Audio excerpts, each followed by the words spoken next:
মহারাজ, এ কথা কিন্তু আপনার অতি বড় শত্রুও মানতে বাধ্য। আপনার রাজ্যের প্রজারা খুবই সুখে শান্তিতে আর নির্বিঘ্নে আছেন, আর আপনার দরবারে অতি বিচক্ষণ সব সভাসদরাও আছেন। গোপালকে নিয়ে তো কোনো সংশয়ের অবকাশই নেই। চিন্তা হচ্ছে মন্ত্রীকে নিয়ে। সেও যদি গোপালের মতোই বুদ্ধিমান হতো আর দুজনে মিলেমিশে কাজ করত, তাহলে প্রজারা আরো ভালোভাবে দিন কাটাতো। আমি একটা কথা বলি মহারাজ। কি কথা? তুমি তো জানো রানী, আমি বিচলিত বোধ করলে তোমার পরামর্শই আগে নি। ওদের দুজনকে এমন পরীক্ষা নিন মহারাজ, যাতে ওরা বোঝে একসাথে মিলেমিশে কাজ করলে সেটাই ওদের দুজনের জন্যই ভালো। বুদ্ধিটা তো তুমি মন্দ দাওনি, কিন্তু রাজ্যে তো রাজার পরই মন্ত্রীর আসন, আর মন্ত্রী চিরকালই তার দাপট দেখিয়েই কাজ করে এসেছে। সে কি আর গোপালের পরামর্শ মেনে নিয়ে চলবে, তার সাথে মিলেমিশে কাজ করবে? কেন? আপনি যখন কোনো কাজের কুল কিনারা খুঁজে পান না, তখন গোপালই তো আপনাকে পথ বলে দেয়, কি দেয় না? দেয় তো।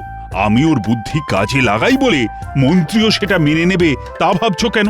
আপনি রাজা হয়ে মানতে পারলে উনিও পারবেন, এবং সেটা আপনাকেই বোঝাতে হবে। কি করলে প্রজারা ভালো থাকবে তার উপায় তো আপনাকেই বার করতে হবে।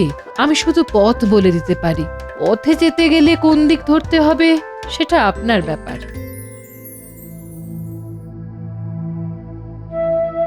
মহারাজকে আজ যেন একটু বিচলিত মনে হচ্ছে।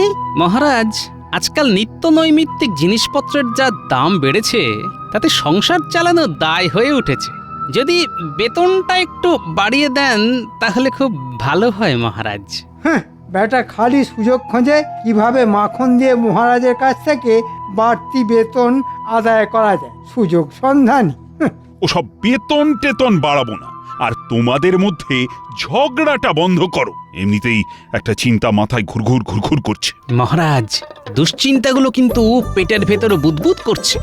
ওগুলো চটপট বার করুন, না হলে এর থেকে বদহজম, অম্বল, চোয়া ঢেকুর এসবের ফলে আপনি কিন্তু খুব শিগগিরই পেটের অসুখে পড়বেন। না, আসলে কাল তোমাদের রানীমা আমায় এমন একটা প্রশ্ন করলেন যে আমি তাকে কোনো উত্তরই দিতে পারলাম না, কারণ আমি তো সেটা সঠিকভাবে জানিই না। আর তারপর থেকেই আপনার মাথার পোকাটা নড়তে শুরু করেছে। বেশি কথা বলো না তো গোপাল। মহারাজ, আপনি এই তুচ্ছ ব্যাপারে গুচ্ছ চিন্তা একদম করবেন না। আমি আছি তো। আপনি শুধু প্রশ্নটা বলুন, তারপর দেখুন আমি কিভাবে চট করে আপনার প্রশ্ন শুনে ঝট করে উত্তর দিয়ে দিই। মন্ত্রী মশাইয়ের এত জ্ঞান, এবার তো মনে হচ্ছে রাজপণ্ডিতের আসনটা নড়বড়ে হয়ে যাবে। শান্ত হও তোমরা। শোনো, কাল তোমাদের রানীমা আমায় জিজ্ঞেস করলেন মন্ত্রী আর গোপালের মধ্যে আমার কাছে সবচেয়ে প্রিয় কে।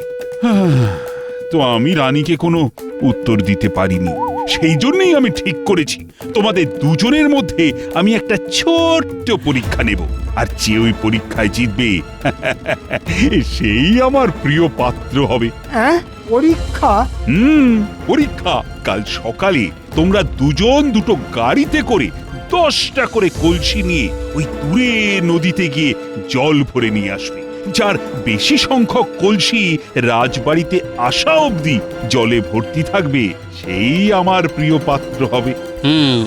জল আনার পরই মহারাজের আসল মতলবটা বোঝা যাবে। আপনি আমায় চেনেন না মহারাজা কৃষ্ণচন্দর। কাল আপনার মন্ত্রীর আমি কি হাল করি আপনি দেখে নেবেন। আপনারও পরীক্ষা নেওয়ার স্বাদ আমি সমাপ্ত করে দেব।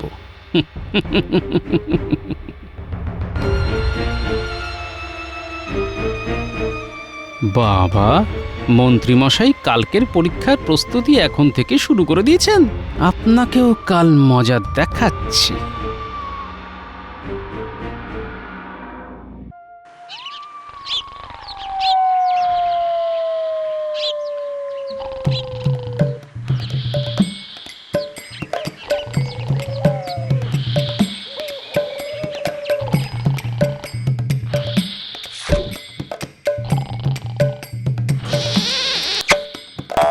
এটা কি হলো? আপনি আমার মুখে গলতি ছুড়লেন যে? বারে, মাল কেনার আগে যাচাই করে নিতে হবে না? তা কথাই বলবে খরিদ্দারের সাথে, না মালটাল কিছু বেচবে? হ্যাঁ, কি লাগবে বলুন? গুলতি কত করে তোমার? কত লাগবে? জটাই লাগুক, একটার দাম কত? একটা 5, 3টে 12। আর 5টা নিলে? 5টা নিলে 20 টাকা। আর তোমাকে যে গুড় কাঠি খাওয়ালাম সেই টাকাটা কাটো। খাওয়ালেন কেন? আমি কি আপনার কাছে গুড় কাঠি খেতে চেয়েছি? গুলতি কিনবো আর তার টিপ কেমন সেটা যাচাই করব না? এই রইল 19 টাকা, 1 টাকা গুড় কাঠির দাম। আর টিপতে লোক তো মশাই। ও মশাই, আরে কি হলো? আরে 1 টাকা দিয়ে যান। আরে ও মশাই, আরে এই যে ও মশাই, আরে পালাচ্ছেন কেন? বদমাইশ কোথাকার।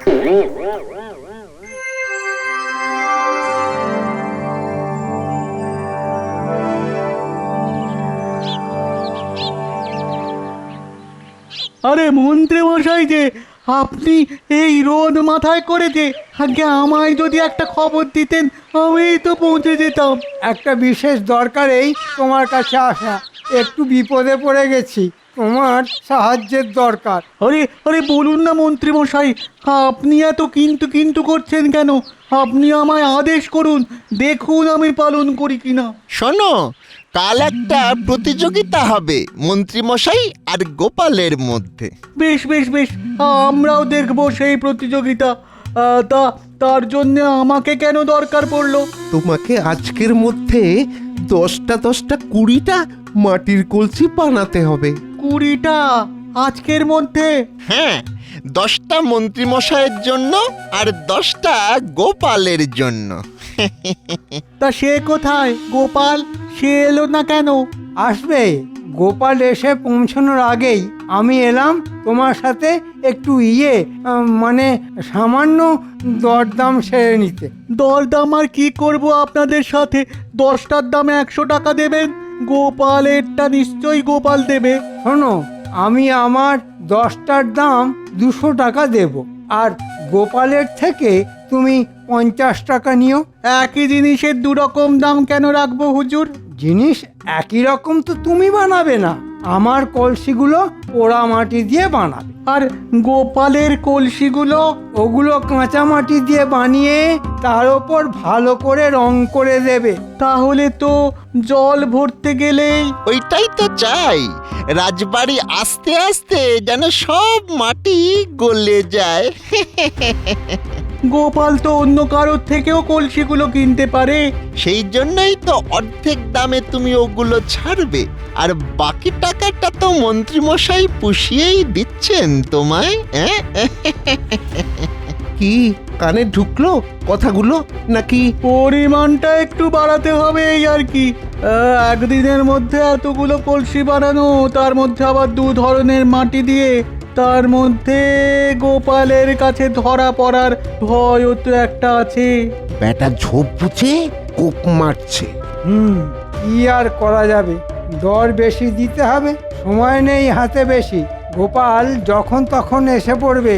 ঠিক আছে, তোমাকে 300 টাকা দেব, কিন্তু যেমন যেমন বলেছি তেমনটাই করা চাই। আগে হ্যাঁ, কোনো চিন্তা করবেন না হুজুর, আপনার কথা মতোই কাজ হবে। কাল সকাল সকাল আমরা আসবো, কেমন? মনে আছে তো কটা করে বানাবে? আগে হ্যাঁ, 10টা 10টা করে।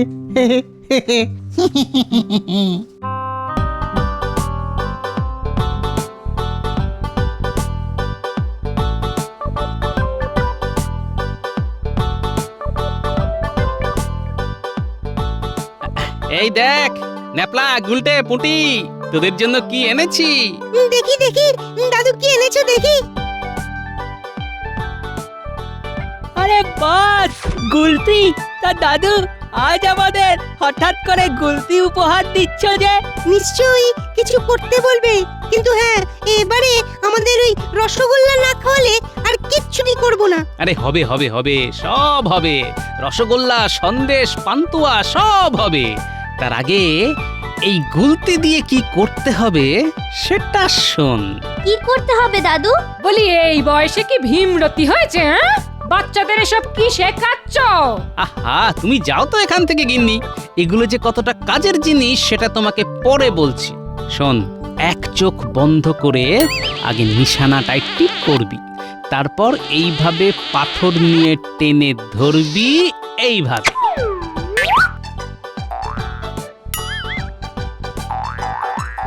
কি মজা, কি মজা! আম পড়েছে পড়েছে, আম পড়েছে, হুররে! হায় হায় হায় হায় হায় হায় রে, আমগুলো দিয়ে আচার করব ভেবেছিলাম, সব দিল শেষ করে। হ্যাঁ, আরে গিন্নি, তোমাকে আমি বাজার থেকে আম কিনে এনে দেবো খন। তুমি যা হার কিপটে লোক, আমাকে বিশ্বাস করতে হবে তোমার কথা। হ্যাঁ, তখন থেকে বলছি এ সমস্ত জিনিস বাচ্চাদের শেখাতে নেই, তাকে শোনে আমার কথা। হ্যাঁ, ও দিদা, আমাদের এসব কিচ্ছু শেখাতে হয় না। দেখবে আমরা গুলতি চালনায় কেমন ওস্তাদ। দেখবে আরেকটা আম পারবো। ওরে বাবা রে, আমায় মেরে ফেললো রে! ওই ওই ওই, আমার মাথায় ফেলে টাক ফাটিয়ে দিল রে! আই আই আই, আমি তোদের আজকে ছাড়বো না, কিন্তু ছাড়বো না। এই শোন শোন শোন শোন শোন, ওরে তোরা পালা, তোদের সাথে আমি পরে দেখা করে নেব। এই এই এই এই এই এই, তোরা দাঁড়া বলছি। এই এই এই নেপলা, এই গুলটে, এই পুটি, দাঁড়া। এই তোরা চিনিস তো রাস্তাটা? হ্যাঁ চিনি চিনি। এক একজন এক একটা ঝোপের আড়ালে থাকবি, দেখবি কেউ যেন তোদের দেখতে না পায়। আমরা পারবো দাদু। কোনো চিন্তা করো না।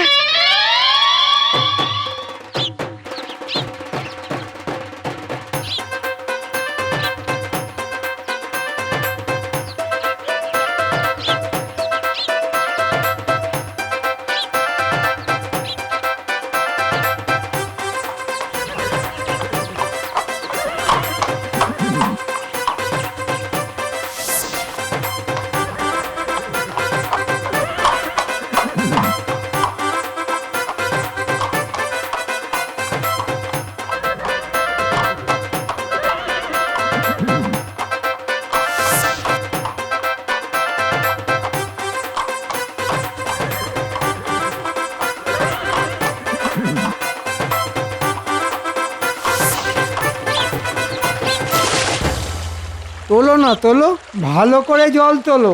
সব জলই যেতে যেতে কর্পূরের মতো উবে যাবে, কলসি জল সবই একাকার হয়ে যাবে। হ্যাঁ,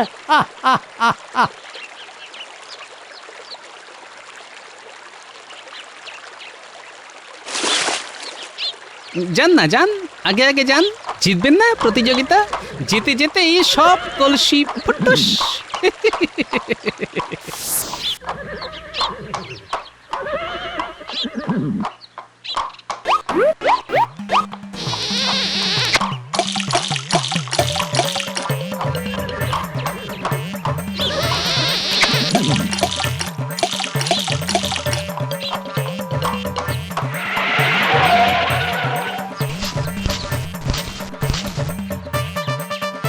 এটি সর্বনাশ! হায় হায় হায় হায়, আমার সব কটা কলসি ভেঙে টুকরো টুকরো করে দিল। এ নিশ্চয়ই গোপালের সাঙ্গপাঙ্গদের কাজ।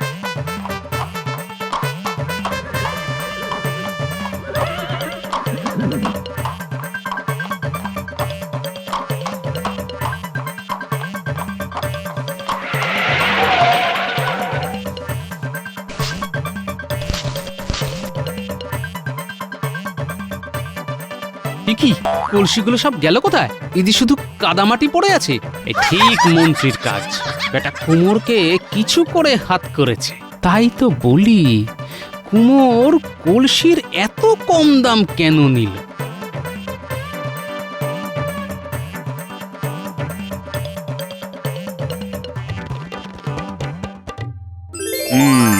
তোমরা দুজনে তাহলে আজ একটা জিনিস নিশ্চয়ই বুঝতে পেরেছো, যে তোমরা যদি দুজন আলাদা আলাদা ভাবে কাজ করো, তাহলে কিন্তু তোমরা দুজনেই দুজনের কাজে সব সময় বাধা দিতে থাকবে।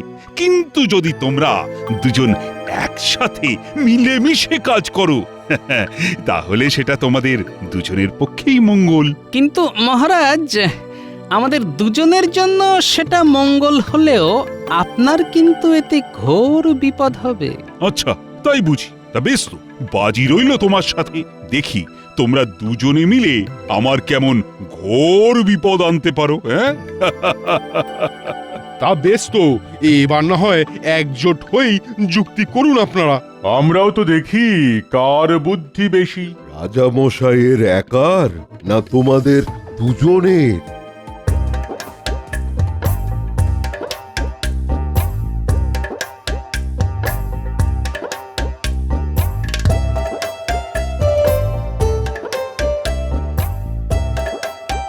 শোনো, এই আমি বলে দিলাম, আমি কিন্তু এই মন্ত্রীর দলেই থাকবো। হ্যাঁ, উনি যা বলবেন শুনবো, কিন্তু সেনাপতি হয়ে ওই গোপালের কথা শুনবো না।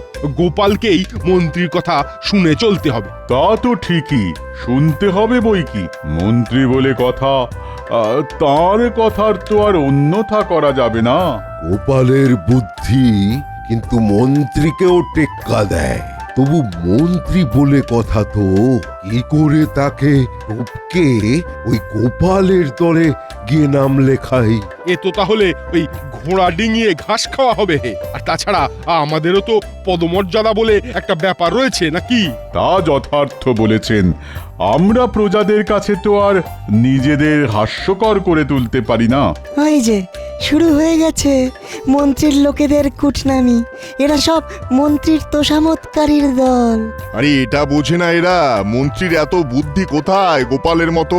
আরে এরা হচ্ছে সব আকাট মূর্খের দল, ওই মন্ত্রীর মতোই। জ্যোতিষীর ঘটে কিছু বুদ্ধি শুদ্ধি আছে ভেবেছিলাম, এখন দেখছি তার মাথাতেও গোবর পোড়া। আমরা মন্ত্রীর কথা কিছু শুনবো না, আমরা গোপালের কথা মতোই চলবো। হ্যাঁ,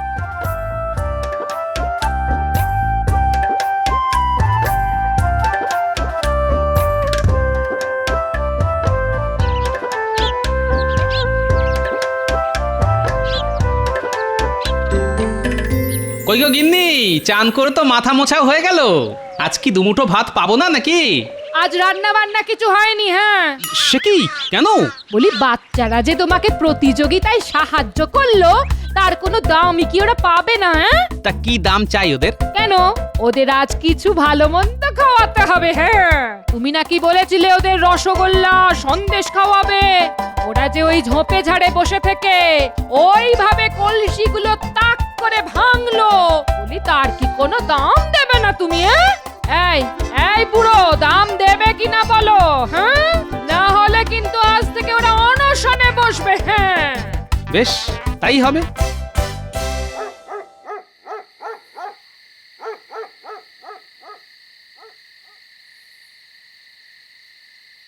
কি ব্যাপার গোপাল, তুমি এত রাতে?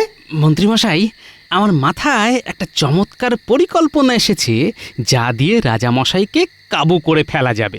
রাজামশাইকে কাবু করে তাঁবুতে পাঠিয়ে তারপর তুমি কি তার সিংহাসনে বসবে গোপাল? মাছি, ছি ছি ছি ছি ছি, কি যে বলেন মন্ত্রীমশাই, আপনি থাকতে আমি হব রাজা। আপনি তো পদমর্যাদায় রাজামশাইয়ের পরেই। বলতে নেই, ওই রাজামশাইয়ের কিছু হয়ে গেলে তো। কি সব অলক্ষণে কথা বলছো? হ্যাঁ, না না না, অলক্ষণে নয়, অলক্ষণে নয়, আমি বাস্তববাদী মানুষ, আপনি তো জানেনই। তা তোমার পরিকল্পনা না জল্পনা, সে যাই হোক না কেন, তাতে কার কি আখেরে লাভ হবে শুনি? এতে এতে সকলেরই আর্থিক লাভ, বই ক্ষতি কিছু হবে না। আর্থিক লাভ? সেটা কিরকম শুনি? এখন নয়, সে আমি সময় মতোই সব জানাবো। আপনি শুধু কাল সন্ধেবেলায় সব সভাসদদের নিয়ে একটা জরুরি বৈঠক ডাকুন এখানে। তারপর সব আমি কাল সবার সামনেই আপনাকে বলবো। যা হবে সব আপনার মত অনুযায়ী হবে, আপনি পুরো দায়িত্বে থাকবেন। ঠিক আছে, আমি আগামীকালই সবাইকে নিয়ে জরুরি সভা ডাকছি। আগামীকাল থেকে আমি, আপনি, আমরা কেউই রাজসভায় কোনো কাজ করব না। কি কথা? আমাদের দাবি হবে বেতন বৃদ্ধি। শেষ কবে আমাদের বেতন বাড়ানো হয়েছে কারো মনে আছে? আছে আছে? নেই, নেই তো? হ্যাঁ, আমারও নেই। ফি বছর বেতন বাড়ানো না হলে সংসার চালানো তো দায় হয়ে উঠেছে। কি কি আমি কি কিছু ভুল বলছি? হ্যাঁ, না তা তো ঠিকই। তাই কাল থেকে আমরা সবাই বেতন বৃদ্ধির দাবিতে অনশনে বসবো, আর এই পুরো প্রক্রিয়ার নেতৃত্ব দেবেন মন্ত্রীমশাই।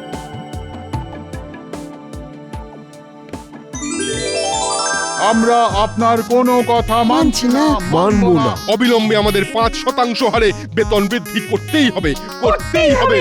মহারাজ, জবাব চাই, জবাব চাই। দিতে হবে, দিতে হবে। বাড়তি বেতন দিতে হবে।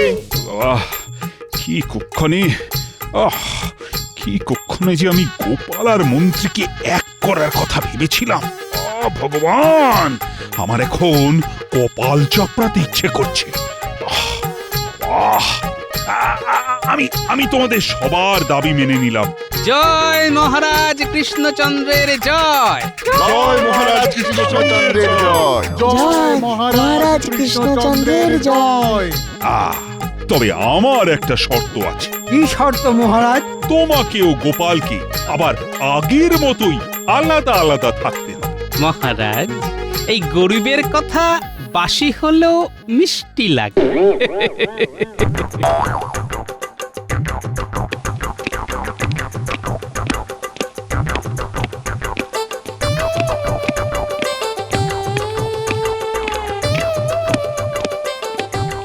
এই সব তোমার জন্য। তোমার বুদ্ধি শুনেই তো আমি ফেঁসে গেলাম। কতগুলো টাকা খরচা দিতে হবে এবার, আর কখনো তোমার কাছে আমি পরামর্শ চাইবো না।